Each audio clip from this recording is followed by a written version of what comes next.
I need a husband by tomorrow morning, or I lose $3 billion. Josephine Carmichael didn't blink as she slid a heavily redacted contract across the dusty oak workbench. Nathaniel Brooks wiped sawdust from his calloused hands, looking from the staggering figure printed on the page to the desperate, icy billionaire standing in his workshop. He had a daughter needing a $250,000 surgery and absolutely nothing left to lose. His next words didn't just save her corporate empire. They unlocked a devastating web of betrayal neither saw coming. Nathaniel Brooks was exhausted. At 34, his life was measured in inches of hard wood, overdue bills, and the rhythmic beeping of the pediatric cardiology monitors at Mount Sinai Hospital. His daughter, Madeline, had been born with a ventricular septal defect that had suddenly worsened. The experimental surgery she needed wasn't covered by his insurance, and the out-of-pocket cost was a staggering $280,000. For 6 months, Nate had been working grueling 14-hour days as a master carpenter, restoring the grand staircase of a sprawling Tribeca penthouse owned by the notoriously reclusive tech billionaire Josephine Carmichael. He had only seen her twice. Both times she was a blur of tailored charcoal silk and ringing cell phones, dismissing everyone in her path. That was until the night of October 14th. It was nearly midnight. Nate was packing up his tools, the scent of varnish heavy in the air, when the private elevator chimed. Josephine stepped out, looking entirely unraveled.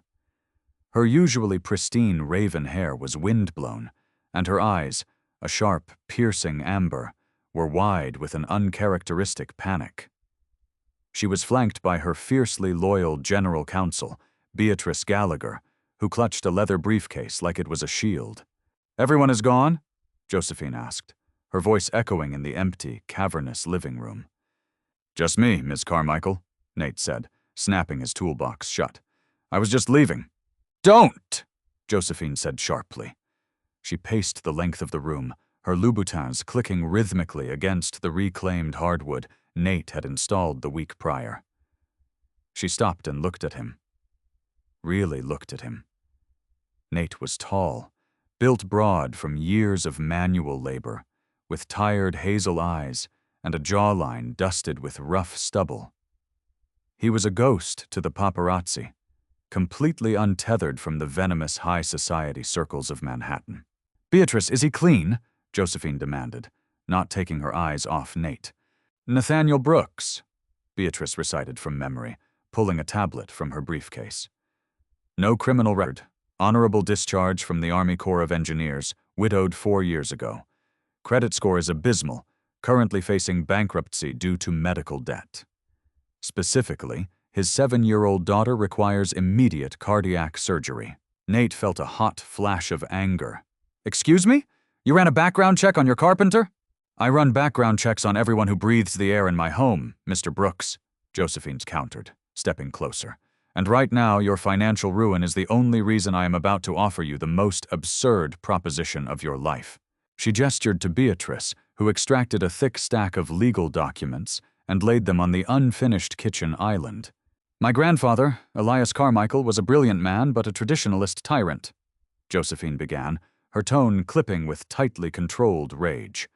"He founded Carmichael Global. He also placed a morality and stability clause in the family trust. I turn 32 tomorrow at midnight. The trust explicitly states that to inherit his controlling 51% stake in the company I built into a modern tech behemoth, I must be married.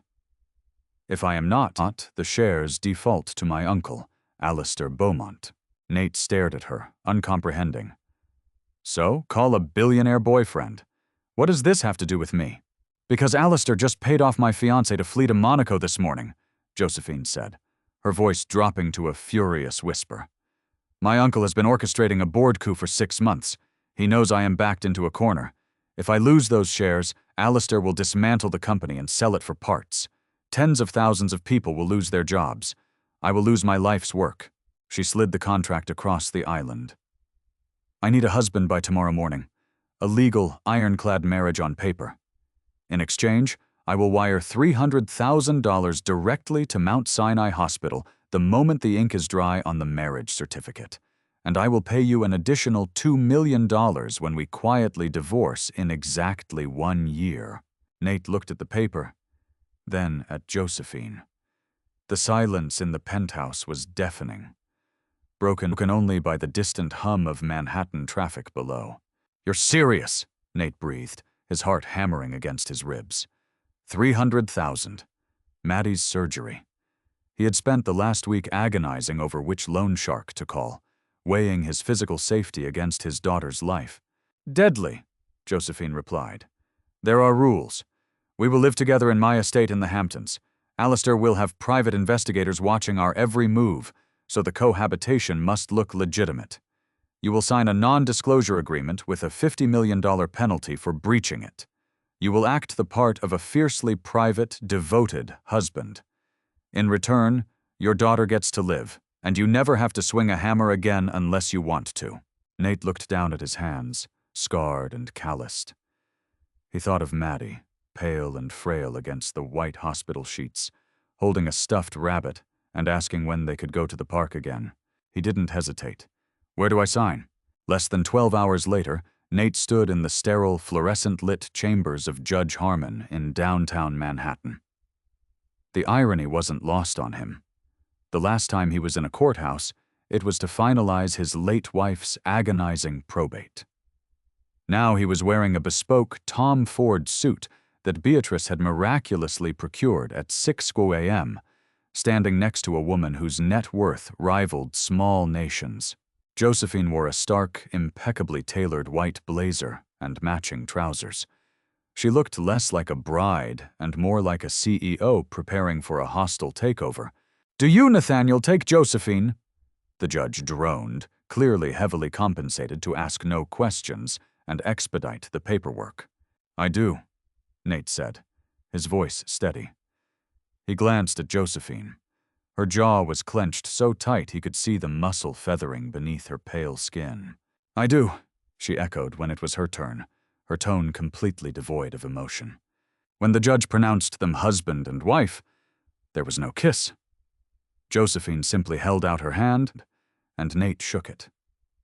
It was a business transaction, sealed with a gold band sliding onto his finger. The moment they stepped out of the courthouse, Beatrice handed Josephine an encrypted tablet. "The wire transfer to Mount Sinai cleared 10 minutes ago. Madeline Brooks is scheduled for surgery tomorrow morning at 8 a.m. under Dr. Eris Thorne, the best pediatric cardiothoracic surgeon on the East Coast." Nate exhaled a breath he felt like he'd been holding for 6 months. A heavy, suffocating weight lifted off his chest, instantly replaced by the terrifying reality of what he had just done. "Thank you," Nate said, his voice thick with genuine emotion. Josephine didn't look at him, her eyes glued to the screen. "Don't thank me, Mr. Brooks. You earned your advance. Now it's time to earn the rest." An hour later, they walked through the glass double doors of Carmichael Global's towering headquarters. The air in the executive boardroom was thick with tension. Alistair Beaumont sat at the head of the long mahogany table, a smug, aristocratic smile playing on his lips. He was flanked by conservative board members who had long resented Josephine's aggressive, modern leadership. "Josephine, darling," Alistair purred as she entered, "I was beginning to think you wouldn't show. As the clock strikes noon, I believe it's time to discuss the transition of power. It's a shame about your fiancé. Sudden cold feet, I heard." Josephine smiled, a terrifying, razor-sharp expression. She tossed a thick, leather-bound folder onto the center of the table. It landed with a heavy thud. "No transition will be necessary, Alistair," she said smoothly. "My grandfather's stipulations have been met in full. Gentlemen, I'd like to introduce you to my husband, Nathaniel Brooks." Nate stepped into the room. He commanded the space naturally, his broad shoulders and steady gaze drawing the immediate attention of the room. He didn't look like a terrified pawn. He looked like a man who wasn't easily intimidated. Alistair's smile vanished. He snatched the folder, flipping through the certified marriage license and the trust activation documents. His face flushed a deep, mottled red. "This is a farce, a stunt. Who the hell is this man? A week ago you were engaged to a venture capitalist, and today you're married to a nobody? Careful, Alistair, Nate said, his voice a low, warning rumble that surprised even Josephine. He stepped up to the table, leaning his knuckles against the wood. I prefer fiercely private over nobody, and I'd appreciate it if you spoke to my wife with a little more respect. The room went dead silent. Josephine looked at Nate, a flicker of genuine shock registering in her amber eyes. She hadn't scripted that. Alistair stood up, leaning over the table, his eyes locked on Nate. You think you can play in this league, Mr. Brooks? I don't know where she found you, or how much she paid you, but I will tear your life apart to prove this is a fraud. You're welcome to try, Josephine said coldly. But as of this moment, my shares are vested. My position as CEO is permanent, and this meeting is adjourned. As they walked back to the private elevator, Josephine waited until the doors slid shut before turning to Nate. That was dangerous, she snapped. Do not provoke him. Alistair is venomous and he has unlimited resources. He was disrespecting you, Nate replied calmly, loosening his tie. If we're supposed to be in love, I'm not going to stand there and let some corporate vulture talk down to my wife. It ruins the illusion. Josephine stared at him, briefly disarmed. Just stick to the script. We move to the Hamptons estate on Friday. Your daughter's recovery will take place there. Maddie's surgery was a complete success. When Nate saw his little girl open her eyes in the ICU, her cheeks already flushing with a healthy pink color that had been absent for months, he broke down and wept into his hands. Every ounce of his dignity, his freedom was worth this. 3 days later, a private medical transport brought Maddie to the Carmichael estate in East Hampton. It was a sprawling, 10-acre property overlooking the ocean, protected by high stone walls and a small army of private security. Maddie, still weak but wide-eyed, stared at the massive marble foyer as she was wheeled inside. Daddy, is this a castle? She whispered. It's a big house, sweetie. Nate smiled softly, brushing her hair back. Josephine stood at the top of the sweeping staircase. She had never been around children. To her, they were unpredictable variables, chaotic elements that didn't fit into spreadsheets or corporate timelines. She walked down the steps stiffly, wearing a silk cashmere sweater and tailored slacks. Hello, Madeline, Josephine said, awkwardly keeping a few feet of distance.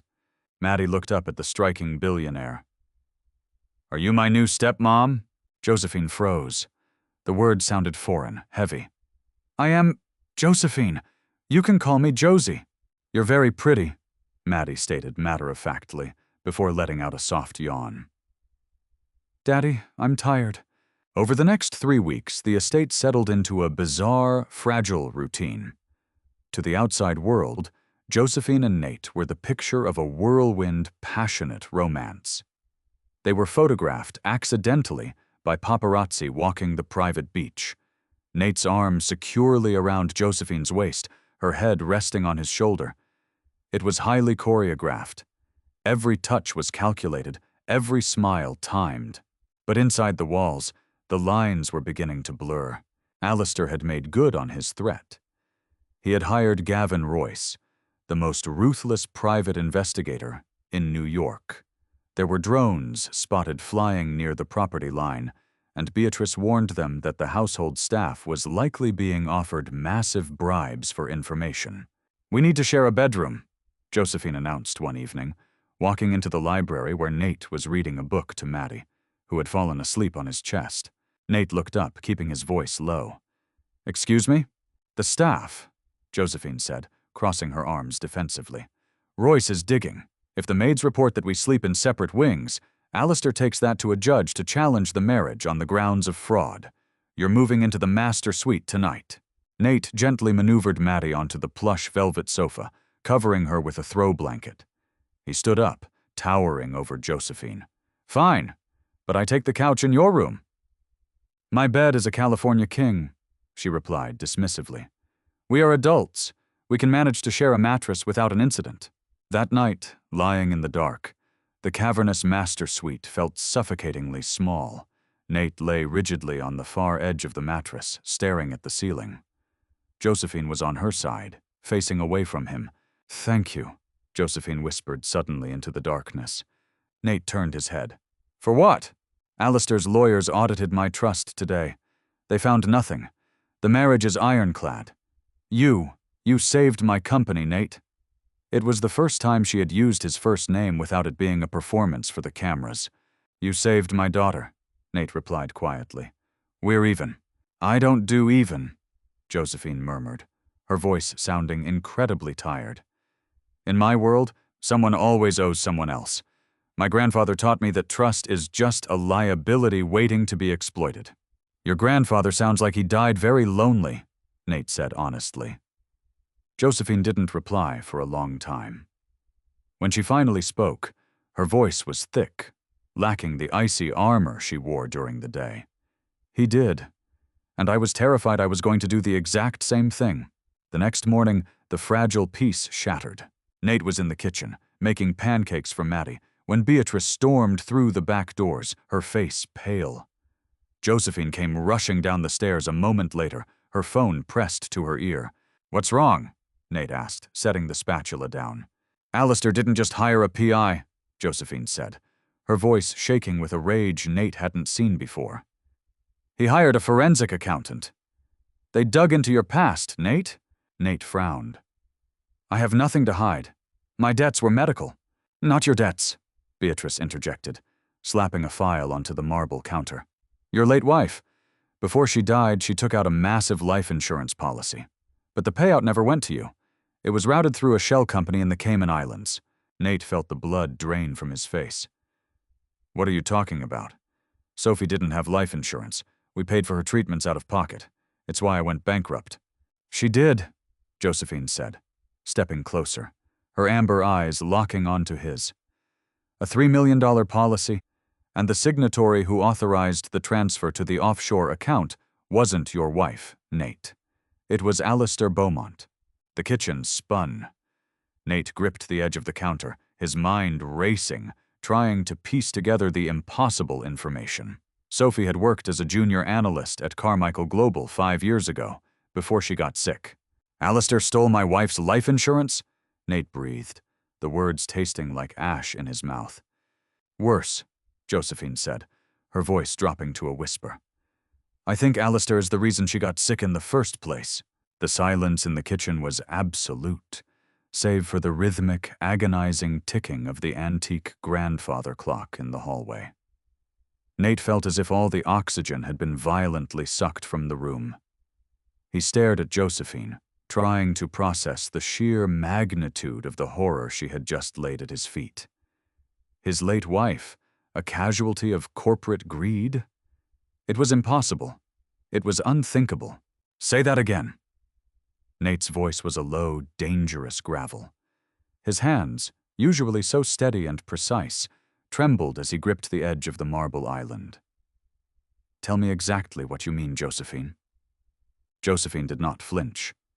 She stepped closer, her amber eyes reflecting a mixture of deep sorrow and cold, calculating fury. She motioned for Beatrice to open the file. Beatrice, looking grim, spread out a series of highly classified corporate documents, bank transfers, and internal memos dating back 5 years. "5 years ago," Josephine began, her voice steady but laced with disgust. "Alistair was spearheading a new division for Carmichael Global, a rare earth mining and battery manufacturing initiative called Project Apex. Your wife was assigned as a junior environmental analyst for the division. Her job was to assess the safety protocols of a new chemical compound they were testing for lithium extraction." Nate looked down at the papers. He recognized his wife's neat, looping handwriting on the margins of one of the reports. A phantom pain radiated through his chest. "She told me she was working on battery efficiency. She never mentioned hazardous chemicals. Because Alistair forced everyone in that division to sign non-disclosure agreements with ruinous penalties," Beatrice interjected softly. "The compound they were using was a highly unstable, toxic solvent. It was cheaper than the industry standard. but prolonged exposure without proper hazmat protocols was lethal. Your wife flagged the danger. We have the emails. She sent 3 urgent memos to Alistair, warning him that the ventilation in the testing labs was failing and that the compound was aerosolizing. He ignored her, Nate whispered, the realization crashing down on him like a physical blow. He didn't just ignore her, Josephine said, her jaw tight. He buried the reports. He authorized the continuation of the testing to meet a lucrative government contract deadline. 3 months later, your wife was diagnosed with aggressive acute myeloid leukemia. It wasn't a tragic twist of genetic fate, Nate. It was toxic exposure. Nate stepped back, his chest heaving. The memories of those sterile hospital rooms, the agonizing chemotherapy sessions, the way his wife had withered away while fighting so desperately to stay alive for their baby girl. It all rushed back, tainted now with a black, suffocating rage. She hadn't just died. She had been murdered for a quarterly profit margin. And the life insurance? Nate asked, his voice cracking. Guilt money, Beatrice explained, pointing to a wire transfer receipt. Alistair knew he was liable. He took out a massive corporate life insurance policy on her behind your back. When she passed, he forged her signature to route the $3 million payout into a Cayman Islands shell company he controls. He profited off her death to fund his own private ventures. A blinding, red-hot fury ignited in Nate's veins. He turned on his heel, heading straight for the back door. "Where are you going?" Josephine demanded, stepping into his path. "To Manhattan," Nate snarled, his eyes dark with a violent promise. "I'm going to tear his throat out with my bare hands." "No, you are not!" Josephine grabbed his forearms. Her grip was surprisingly strong. "Nate, look at me. If you touch him, you go to prison. Maddie loses her father. Alistair wins. He spins it to the press that my new husband is a violent, unstable brute. He invalidates our marriage, takes my company, and he gets away with murder." Nate stopped, his chest heaving as he stared down at her. "He killed her, Josie. He killed my wife and left me bankrupt while my daughter was dying." "I know," Josephine whispered, the ice in her demeanor cracking entirely. For the first time, she looked genuinely heartbroken. She slid her hands down to his wrists, holding him firmly. "And we are going to destroy him for it. I promise you, Nathaniel. We will take away his money, his freedom, and his name. But we do it my way. We build a trap he can't escape." Over the next 2 weeks, the dynamic in the Hamptons estate shifted radically. The fabricated romance for the cameras became a secondary concern. Late at night, the sprawling library transformed into a war room. Nate and Josephine spent hours poring over heavily encrypted ledgers, architectural blueprints of Alistair's properties, and corporate hierarchies. Nate found himself seeing a completely different side of the billionaire. Stripped of her public armor, wearing oversized cashmere sweaters and nursing cups of black coffee at 3 in the morning, Josephine was brilliant, relentless, and fiercely protective. She wasn't just fighting for her company anymore. She was fighting a crusade against the rot in her own family. One evening, a thunderstorm battered the coastline, rattling the massive windows of the library. Nate was sitting on the floor, surrounded by architectural schematics, when Josephine walked in carrying a tray with 2 glasses of bourbon. She handed him one and sat cross-legged on the floor next to him, a stark contrast to her usual poised elegance. "He keeps the physical ledgers in a private vault at his estate in Greenwich," Josephine said, pointing to a dot on a digital map projected onto the wall. "He doesn't trust digital servers for his offshore accounts. He's paranoid." Nate took a sip of the bourbon, the liquid burning a pleasant trail down his throat. "Paranoia means physical security. Biometrics, seismic sensors, armed guards. Can you get past them?" she asked, turning to look at him. Nate met her gaze. The proximity between them was electric, charged with weeks of shared adrenaline and a growing, undeniable intimacy. "Before I was a carpenter, I was an army engineer. I used to build secure bunkers for command outposts. I know how to break a structure down to its bones. If it was built by human hands, I can get inside it."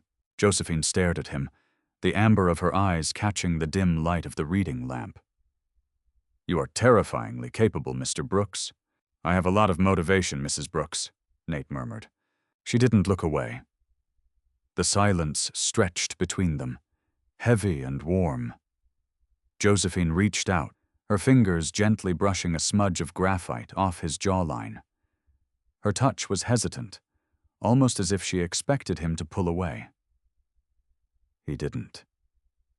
He leaned into her palm slightly, the exhaustion of the past weeks momentarily vanishing.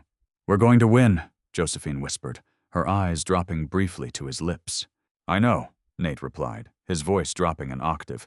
The distance between them was practically non-existent when the library doors creaked open. They both pulled back instantly as Maddie shuffled into the room, rubbing her eyes, her stuffed rabbit dragging on the floor. "Daddy, there's thunder!" she whimpered. Nate was on his feet in a second, scooping his daughter into his arms. "I've got you, Bug. It's just a little rain." Josephine watched them, a profound, unnameable ache blooming in her chest. She had built an empire of glass and steel, but sitting on the floor of her library, looking at the scarred carpenter and his fragile daughter, she realized she had absolutely no idea how to build a home. But for the first time in her life, she desperately wanted to learn. The Carmichael Global Annual Charity Gala was the crown jewel of Manhattan's autumn social season. Held at the Metropolitan Museum of Art, it was a dazzling display of wealth, power, and high society politics. This year, it was also a battlefield. Nate stood in front of the floor-to-ceiling mirror in the master suite, adjusting the cuffs of a midnight blue tuxedo. He looked like he belonged on the cover of a luxury magazine, a far cry from the sawdust-covered man who had signed his life away just a month ago. The bathroom door opened, and Nate's breath hitched in his throat. Josephine stepped out. She wore a backless, floor-length gown of liquid gold silk that clung to her curves and caught the light with every movement. Her raven hair was pinned up in an elegant, intricate style, and a simple, devastatingly expensive diamond collar rested against her collarbone. She looked like a goddess of war preparing for a coronation. "You look," Nate started, realizing his mouth was slightly dry. "Incredible." A genuine, warm blush crept up Josephine's neck. Beatrice brought in a small army of stylists. The goal is to project absolute, untouchable dominance. Alistair will be there, and he will have the board members in his ear all night. We need to remind them who owns the throne.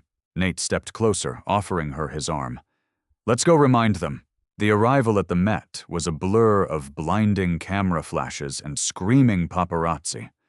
As they stepped out of the Maybach, Nate instinctively placed a protective hand on the small of Josephine's back, shielding her from the aggressive crush of photographers. It was a gesture of genuine care, not performance, and Josephine leaned into his warmth, drawing strength from his solid presence. Inside the Temple of Dender, the gala was in full swing. The room glittered with champagne towers and Manhattan's elite. Almost immediately, the whispers started. Eyes tracked their every movement. "Smile, darling," Josephine murmured, raising her champagne flute as a group of conservative board members approached. "The wolves are circling." For the next 2 hours, Nate played the role of the devoted, enigmatic husband to perfection. He deflected probing questions with charming, polite deflection, his blue-collar roots completely masked by a quiet, commanding confidence. He didn't try to speak corporate jargon. Instead, he spoke with the quiet authority of a man who knew his own worth, which only served to unnerve the wealthy elite who were used to sycophants. Then, the orchestra struck up a slow, sweeping waltz. "Dance with me," Josephine whispered, setting her glass down. Nate led her to the center of the floor. As he pulled her close, one hand on her waist, the other clasping hers, the rest of the room seemed to blur into insignificance. "You're natural at this," Josephine said, looking up at him as they swayed to the music. "I'm just holding on to the most beautiful woman in the room and trying not to step on her dress," Nate replied, his voice a low rumble that vibrated through her chest. Josephine's breath hitched. She looked into his hazel eyes and realized, with a terrifying jolt of clarity, that she wasn't acting anymore. The iron walls she had built around her heart for 32 years were crumbling to dust. Nate. Before she could finish the thought, a cold, aristocratic voice sliced through the moment. A touching display, truly worthy of an Oscar. They stopped dancing.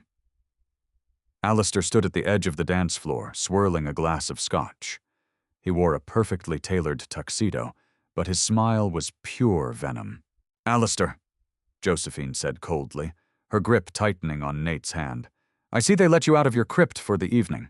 Alistair chuckled, stepping closer. "Enjoy the evening, Josephine. It's going to be your last as CEO. My forensic team is very close to proving this sudden, passionate romance is a contractual fraud, and when they do, the trust reverts to me." He turned his gaze to Nate. "And you, Mr. Brooks, I must admit I'm impressed you clean up so well, but a stray dog in a tuxedo is still a stray dog. How much will it cost for you to walk away? 5 million? 10? Name your price, take your sickly little girl, and disappear." Nate didn't raise his voice. He didn't posture. He simply let go of Josephine's hand, stepped directly into Alistair's personal space, and backed the older man into a marble pillar. The movement was so swift and fluid that Alistair's private security didn't even have time to react. "Let me make this very clear for you," Nate whispered softly, his eyes dead and cold. "You don't have enough money to buy my soul, and if you ever mention my daughter's name again, I won't need a forensic accountant to ruin your life. I'll take it apart with my own 2 hands. Do you understand me?" Alistair's face paled, genuine fear flickering in his eyes as he looked at the raw, uncontained violence in Nate's expression. He swallowed hard. Nate stepped back, adjusting his cuffs. He offered his arm to Josephine. "My wife and I were dancing." They walked away, leaving Alistair visibly shaken. The ride back to the Hamptons was silent, but the air inside the car was thick with unspoken tension. The adrenaline of the confrontation, combined with the intoxicating proximity of the dance, had stripped away the last pretenses between them. When they walked through the front doors of the estate, the house was dark and quiet. Beatrice had taken Maddie to a movie marathon in the West Wing, ensuring they had the main house to themselves. Josephine kicked off her heels, dropping them onto the marble floor. She turned to face Nate. "You shouldn't have threatened him. He's dangerous." "He threatened Maddie," Nate countered, stepping closer. "And he threatened you. I'm not going to stand by and let him think he has the upper hand." "Nate, this was supposed to be a business arrangement," Josephine said, her voice trembling slightly. She looked up at him, her amber eyes wide and vulnerable. "You were supposed to be a transaction. Does this feel like a transaction to you?" Nate asked, his voice dropping to a harsh whisper. He reached out, his calloused hands framing her face, his thumbs gently tracing her cheekbones. "No," Josephine breathed. "It feels like the most dangerous thing I've ever done."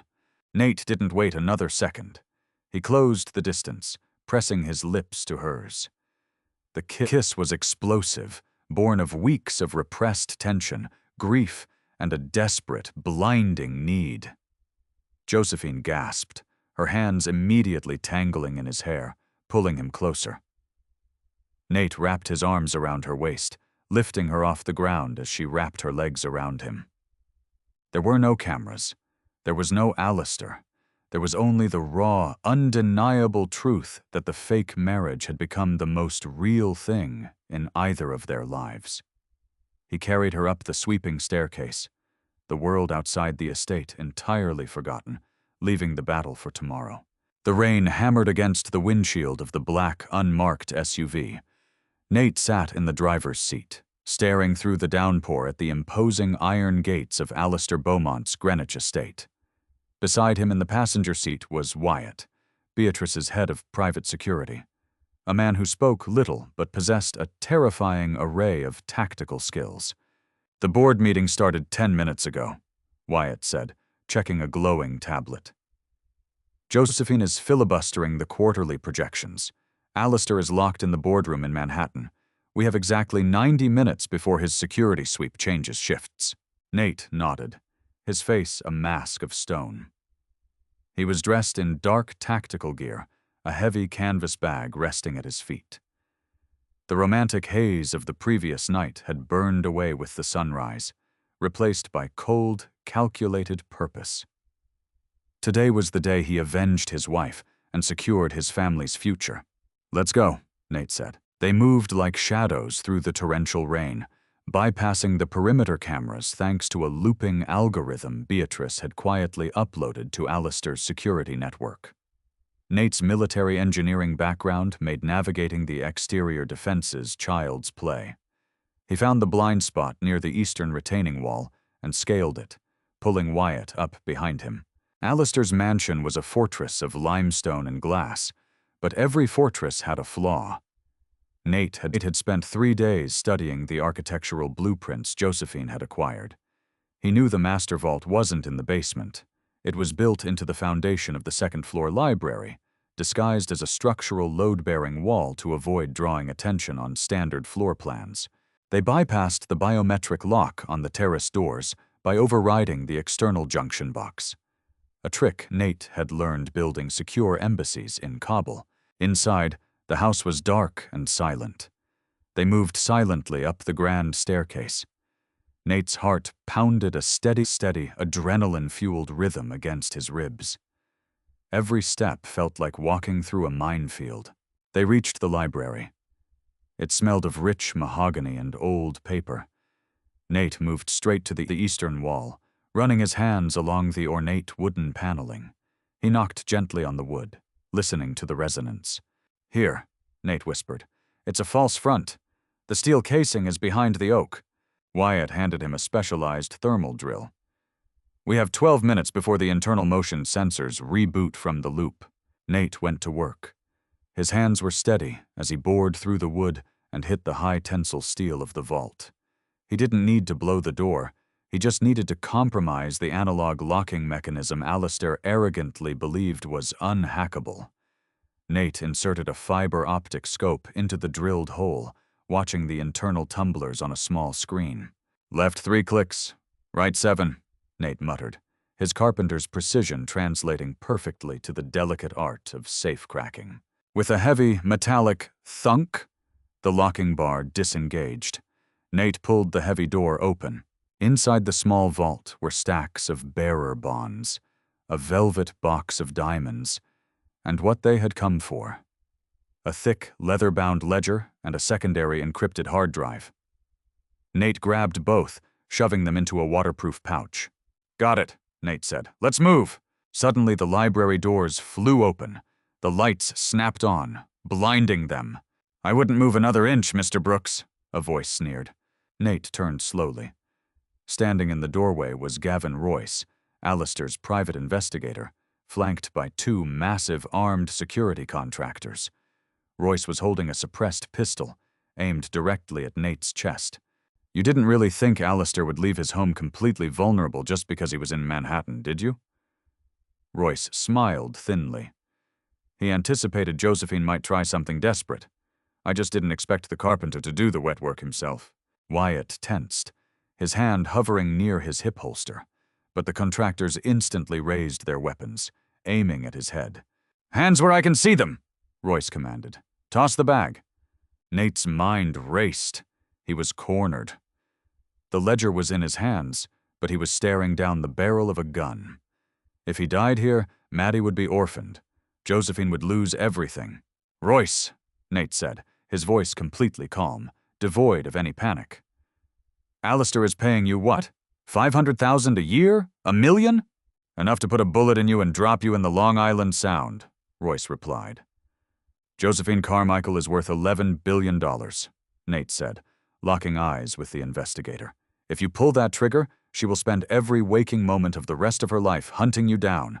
She will buy the politicians, she will buy the police, and she will buy whoever you care about. You will never sleep again." Royce hesitated, just for a microsecond. But a microsecond was all an army engineer needed. Nate didn't go for a gun. He reached into his tactical vest and pulled out a small, heavy, cylindrical object, a high-lumen tactical flashbang. He pulled the pin and dropped it directly at his own feet. "Close your eyes!" Nate roared to Wyatt. Royce yelled in surprise. The room erupted in a blinding flash of white light and a deafening, concussive crack. Nate, having shut his eyes and turned his head, lunged forward through the smoke and disorientation. He tackled Royce around the waist, driving him hard into the antique desk. The gun clattered to the floor. Wyatt engaged the two blinded contractors, utilizing brutal, efficient close-quarters combat to drop them to the carpet. Nate pinned Royce to the floor, driving a heavy forearm into the man's throat. "Tell Alistair he left his vault unlocked!" Nate hissed, grabbing the dropped bag. Nate and Wyatt bolted from the library, sprinting down the hallway as the mansion's main alarms finally began to wail, a shrill siren piercing the Connecticut rain. They vaulted over the terrace balcony, sliding down the wet stone pillars, and vanished into the tree line just as local police cruisers began wailing in the distance. An hour and a half later, Nate walked into the executive boardroom of Carmichael Global in Manhattan. He was soaked to the bone, his tactical gear dripping water onto the pristine corporate carpet. His knuckles were bruised, and a small cut on his cheek bled sluggishly. Alistair was mid-sentence, lecturing the board, when the doors swung open. He stopped, staring in absolute horror as the bleeding, soaked carpenter walked into the room. Nate walked straight to the head of the table. He didn't say a word.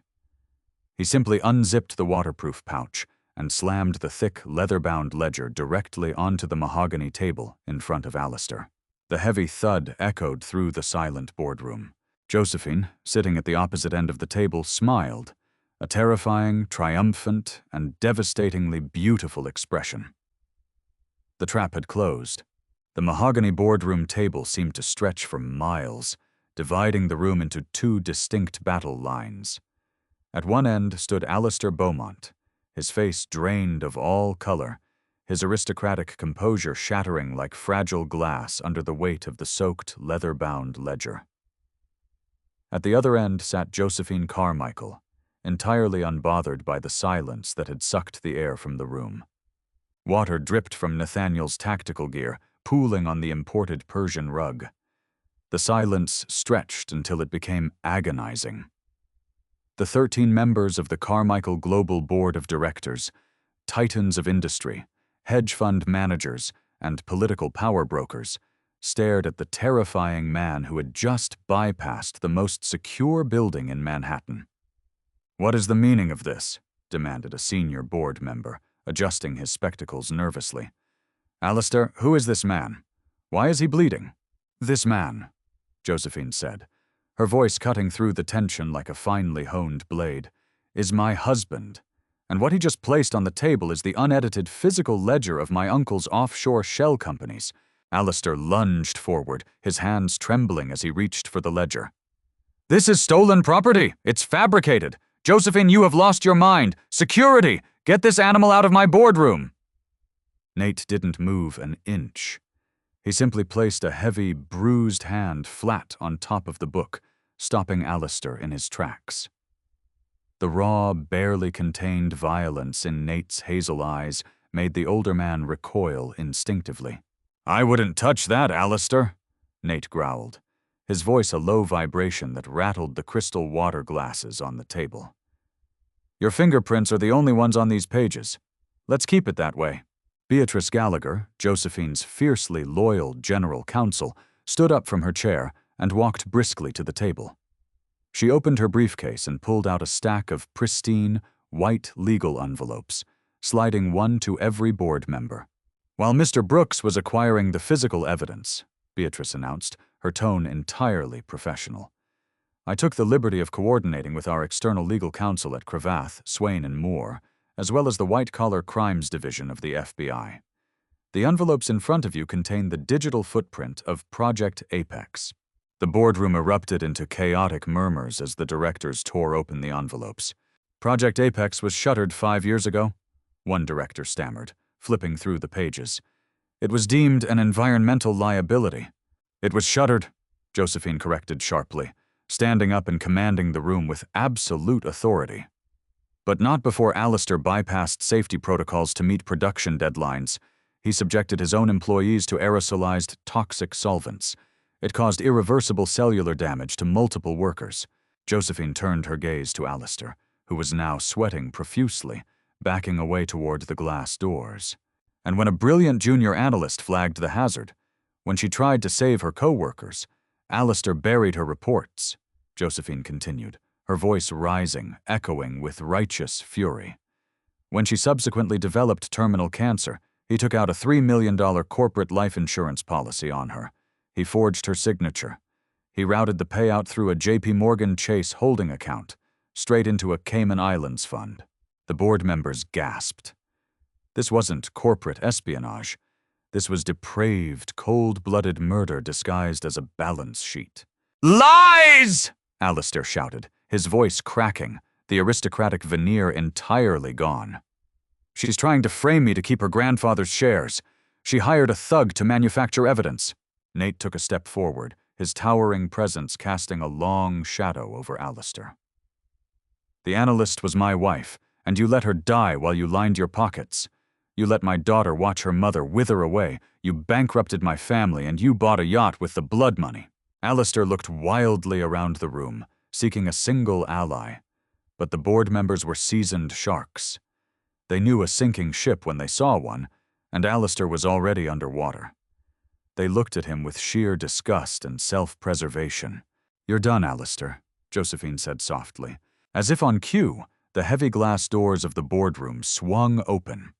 Wyatt stepped inside, leading a team of 4 FBI special agents wearing Navy windbreakers. "Alistair Beaumont," the lead agent said, stepping forward with a pair of steel handcuffs. "You are under arrest for corporate fraud, embezzlement, wire fraud, and suspicion of gross criminal negligence resulting in death. Turn around and place your hands behind your back." For a moment, it looked as though Alistair might fight.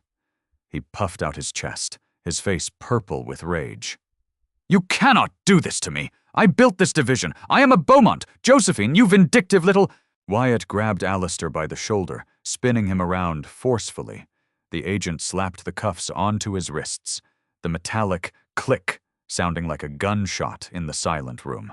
As they dragged the protesting, humiliatingly defeated billionaire out of the boardroom, Nate felt the crushing weight that had lived in his chest for 4 years finally fracture. The ghost of his wife could finally rest.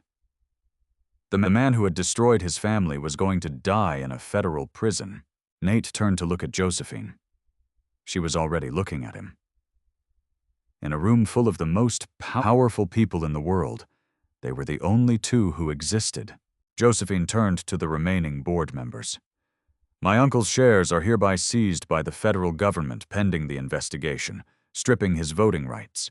My controlling stake remains absolute. The meeting is adjourned."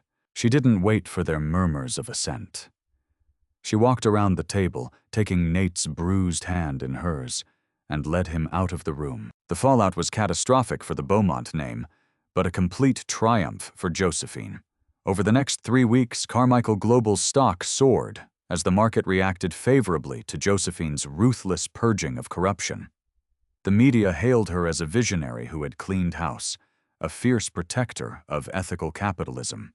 But inside the sprawling Hamptons estate, a heavy, suffocating silence had taken hold. It was a Tuesday afternoon. The autumn leaves had turned a brilliant, fiery orange, falling across the manicured lawns. Nate was in the library, packing a set of rare, leather-bound books he had been reading to Maddie.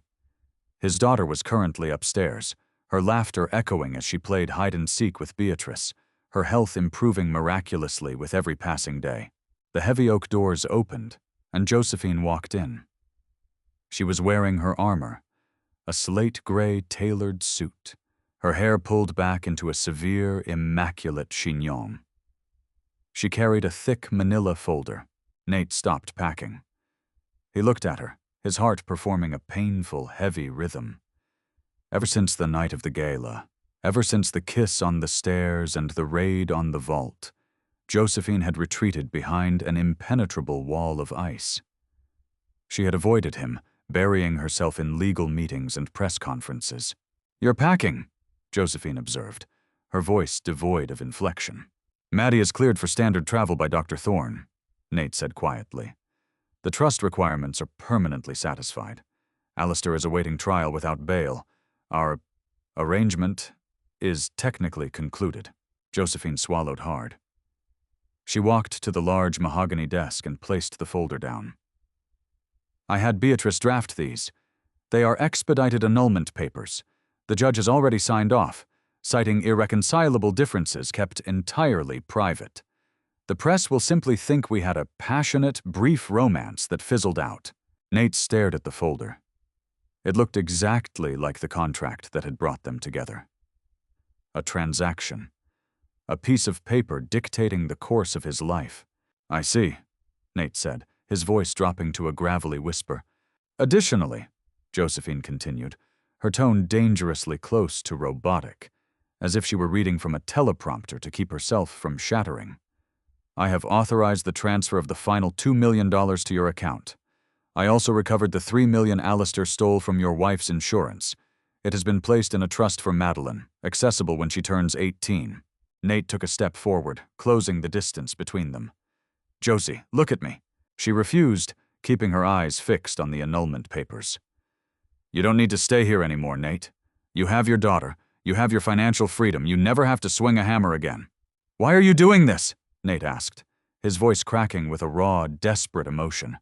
After everything we've been through, after the gala, after what we did together, are you really going to tell me this was just a business deal to you?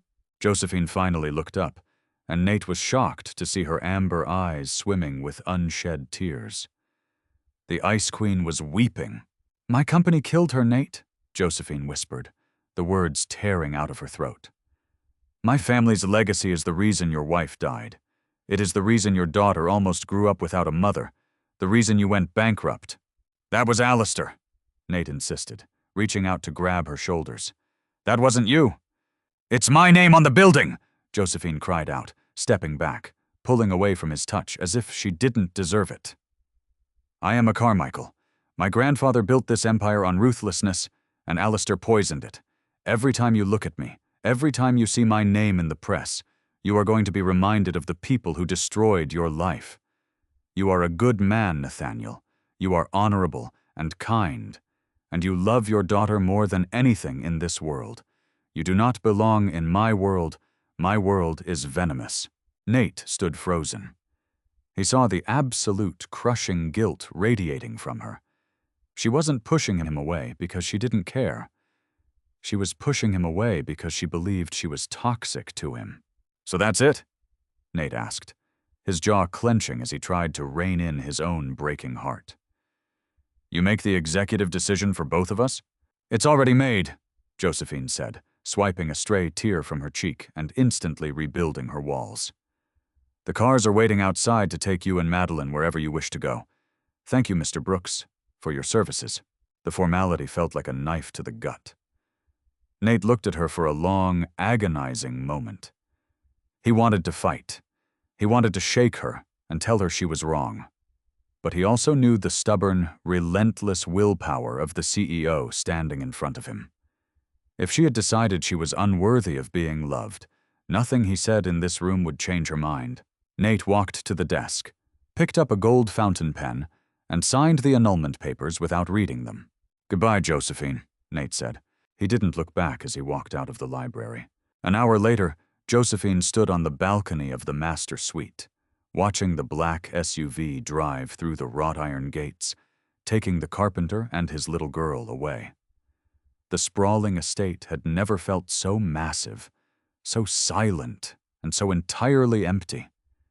She had won her empire, but as she fell to her knees on the cold marble floor, she realized she had just lost the only thing she had ever truly wanted.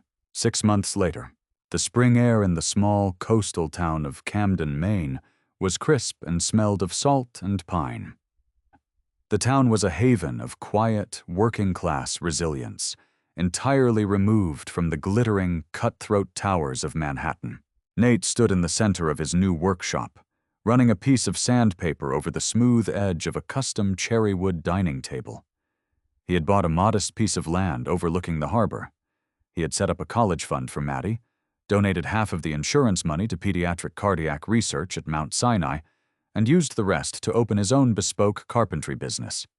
He didn't need to work, but the wood kept his hands busy, and busy hands kept his mind from wandering to a penthouse in Tribeca. "Daddy!" Nate turned, smiling as Maddie ran into the workshop, her cheeks flushed pink from the ocean breeze. She was wearing a tiny pair of denim overalls, carrying a handful of wildflowers she had picked from the yard. She was the picture of perfect health.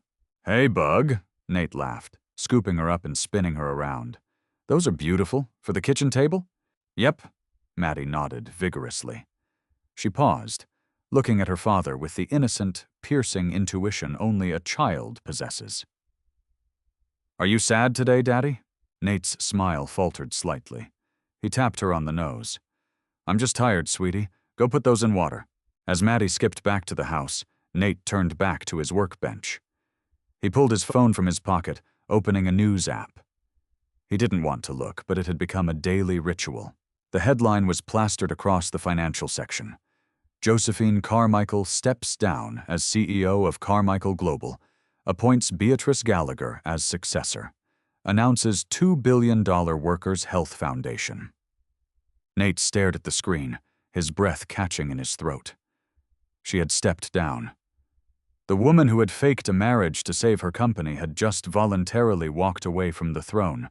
A sudden crunch of gravel in the driveway pulled him from his thoughts. Nate walked to the open bay doors of his workshop and froze. A sleek black town car was parked in the driveway. The driver's door opened, and a familiar, imposing figure stepped out.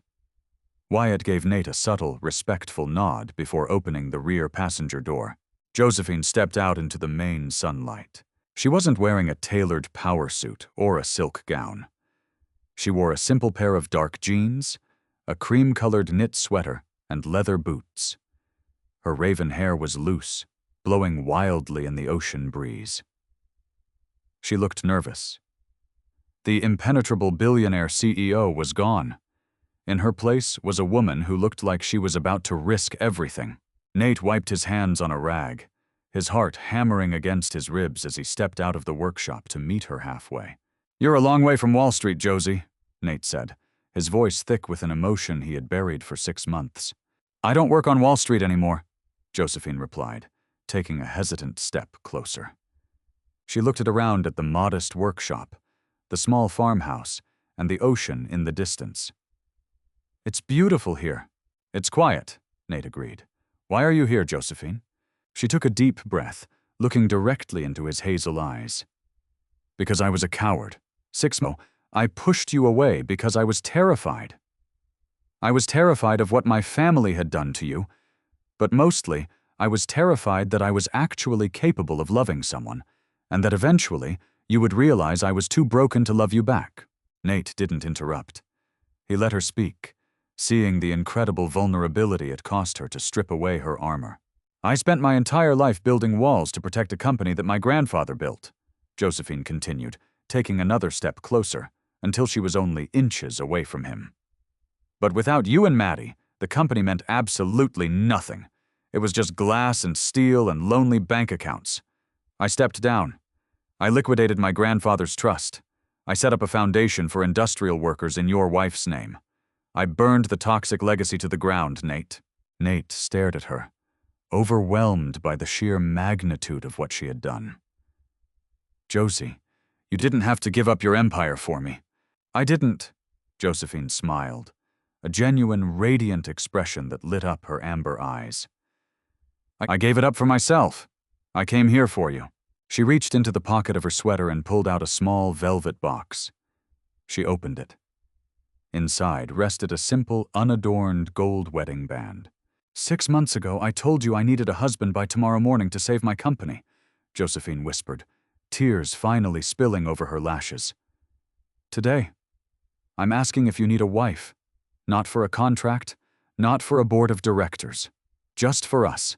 Because I am entirely, hopelessly in love with you." Nate didn't look at the ring. He looked at the woman who had fought a war for him. The woman who had torn down her own kingdom just to stand in his driveway. He closed the distance between them, wrapping his arms around her waist and pulling her flush against his chest. He kissed her, not like the desperate, adrenaline-fueled kiss on the staircase, but with a deep, profound certainty. It was a promise. Josephine wrapped her arms around his neck, burying her face in his shoulder, holding on to him like he was the only solid thing in the world. "Josie." They broke apart, laughing, as Maddie came sprinting out of the farmhouse. The little girl didn't hesitate. She launched herself at Josephine. Josephine caught her, lifting Maddie into her arms with a natural ease she hadn't possessed 6 months ago.